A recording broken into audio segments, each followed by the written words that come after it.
5 books and counting. The Tales from the Omni Vault continues to expand as a universe. Go ahead and check the links down in the description to get your copies today. Hello, ladies and gentlemen. I am the Omni Viewer, and this is somewhat of a bittersweet video to make. Roughly 4 years ago, I posted what was then a complete album retrospective focused on my favorite classic rock band, Blue Oyster Cult. It covered every studio album from the 1972 self-titled debut all the way to 2001's Curse of the Hidden Mirror, and it's proven to be one of my more popular videos. It also didn't take long to become outdated, as not long after, the band finally released a new album entitled The Symbol Remains, so an addendum had to be made. I was even fortunate enough to see them live when their 2023 tour brought them near to where I live, so I can scratch that off my bucket list. Now in 2024, it's time to bring things full circle with what we now know will be the band's final studio album. And it just might be the most unexpected thing that Blue Oyster Cult has ever done. The interesting part begins with the backstory. BOC released The Symbol Remains after signing on with Frontiers Records, and it was a huge success, hailed by all as a triumphant return for the Oyster Boys. The producers approached the band about recording another studio album, but the answer was a bit more complicated than just saying yes or no. Eric and Buck are in their twilight years after all, and they would rather spend that time with their families or playing live than trapped in a studio. At the same time, though, the band arguably hadn't been that big since 1981, so it would be a shame not to do something else. That's when someone had a brilliant idea. Reissues of earlier classic albums had included bonus tracks that had been finished but were originally cut for various reasons. What if they could find other such songs in the archives and fill an entire album with them? Depending on the era, it could even feature the original lineup. The producers agreed, and Richie Castellano was put in charge of gathering and remastering these forgotten songs. The result is Ghost Stories, a collection of songs recorded between 1978 and 1983, with a detour into 2016. Now, there is something you guys should know about this album up front. There was some use of AI in the making of it. Whoa, calm down. Let me explain, because it's not what you might be thinking. As mentioned, the songs here were technically finished way back in the 70s and 80s, but with limited space on the mediums of the day, not every song could make the final list, so sacrifices were made. It was never thought that any of these rejected tunes would be needed again, so preservation of the tapes was not prioritized, and they were in rough shape after so many decades. When converted to digital, the deterioration was so bad that some parts of certain songs were deemed unusable because it was difficult to tell what notes were being played or what words were being sung. As such, Richie applied a very low-grade AI program to those songs to generate what the deteriorated parts were supposed to sound like. After that, though, he went back to the studio and recorded those missing parts the old-fashioned way, with him playing the instruments. So the AI was only used to figure out what was needed to complete each song. After that, every element of this album was recorded the way God intended it to be. I suppose that's permissible. If AI has any future in the world of entertainment, this would be it. Well, it sure isn't replacing anyone here, that's for sure. Ergo, Ghost Stories holds a unique place among albums, existing in a state of being simultaneously old and new. Much like a ghost, it provides a glimpse into a forgotten past that exists entirely in the present. You could say it's the next logical step from what Peter Jackson did with his Beatles documentary. There he found a way to piece together a brand new song from the biggest rock band in history. Now, the biggest underground rock band in history has done an entire album of the same. You called it a window into the past, but what era does that window open up to exactly?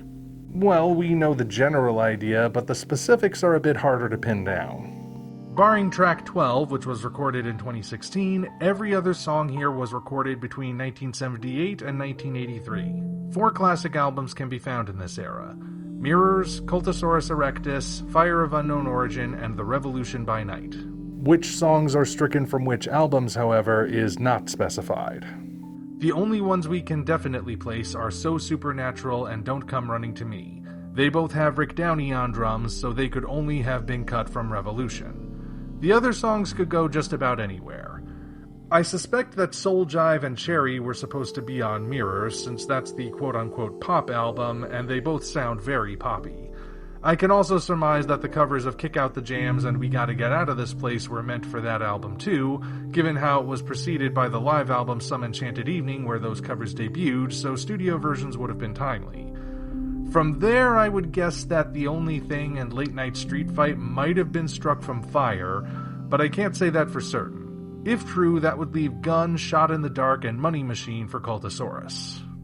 Bear in mind, though, I am just guessing here, and so far I haven't seen anything that confirms or debunks any of it. In other words, we shouldn't take you at your word. You mean in regards to what I said about the song placement? Sure, we'll go with that. Then yes, again, it really is all just guesswork.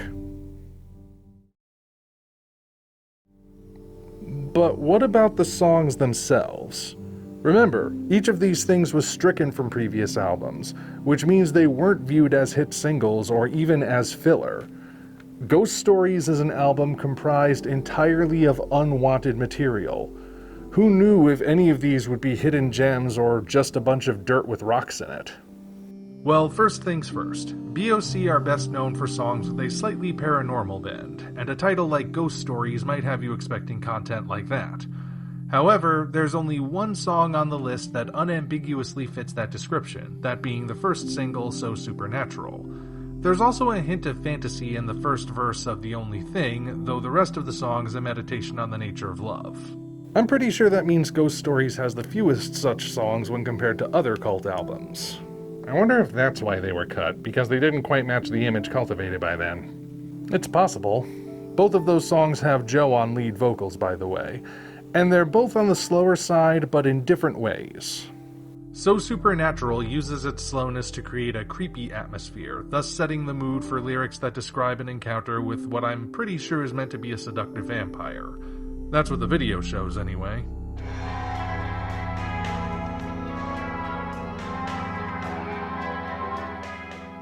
It's not quite to the same level as Don't Fear the Reaper, but it still achieves a spooky sound that ought to make it a Halloween staple from this point onward. The Only Thing, on the other hand, is slow not because it's being spooky, but because it's being contemplative. Joe is clearly being thoughtful about the finite nature of the world, but he still wants to believe that love is truly eternal.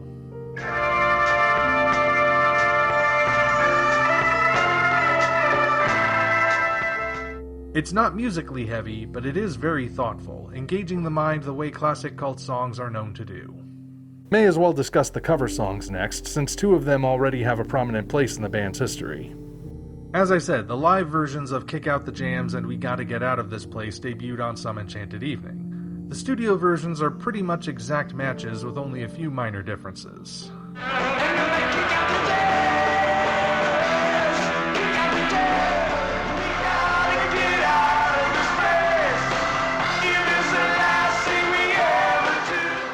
They're definitely more refined than the live versions, but they have the same energy, so rest assured nothing is lost. If I Fell, meanwhile, is a Beatles cover from 2016, and is also the only acoustic track on the album. Think of it as BOC Unplugged, and the video emphasizes this.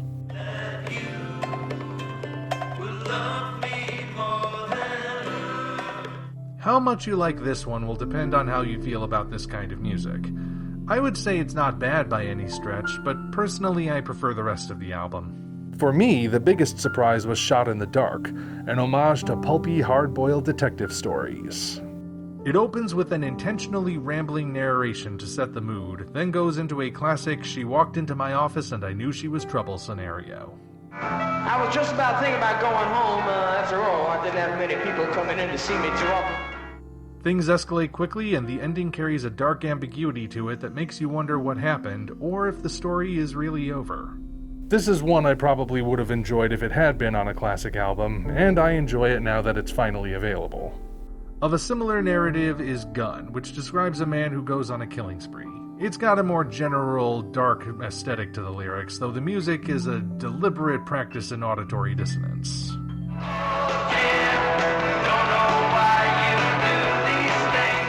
I suppose I should also mention Don't Come Running to Me, since it also got a music video. The song itself is catchy, a nice return of BOC's penchant for romance gone wrong. Eric's singing is really high in this one, so high that some people initially thought it was a woman singing, but after a few listens I've adjusted. The most notable thing about it though is the video with its uncanny valley animation of the band that looks like it came right out of a StarCraft mission briefing.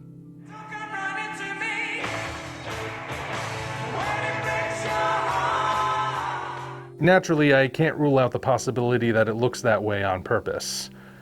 But it's definitely the sort of thing that gets stuck in your mind, and probably gives you nightmares later. Like I said, it's been confirmed that Ghost Stories is Blue Oyster Cult's final studio album, so this is the last we will ever hear from them in terms of new or revived content. That's it, the end, draw the curtain, it's over. So I guess the question is if this is a good page to close the book on. And the answer, I would say, is yes. Ghost Stories is an album that should not exist, comprised of songs that have been discarded and forgotten, yet here it is. Plus, being comprised of songs from yesteryear, it means the saga of Blue Oyster Cult ends as it began, with the original lineup. Here we are in 2024, and we got a brand new album with Eric, Buck, Alan, Albert, and Joe together one last time, with Rick, Richie, Kasim, and Jules on board as well, making it as complete a picture of the band's history as it's possible to get. It does skip completely over Club Ninja, though. That's just the way things go sometimes, Snazzy. You know, it is a bit sad to think that Ghost Stories will be the last Blue Oyster Cult album, but at the same time, it's a splendid way to wrap things up. So, to everyone who is or has been part of the Blue Oyster Cult experience, thank you for making some of the most memorable rock songs of all time and contributing what you did to the genre. Yours is a legacy that will last. Fans like me will see to that. Until such time as we meet again, this is the Omni Viewer signing off.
Are we really done, though? There are still some Imaginos albums left to cover. True, Snazzy, true. But that'll have to wait for a different video. Thank you all for watching. Now be sure to head down to the description to check us out on other platforms, as well as find links to the 5 current books in the Tales from the Omni Vault universe.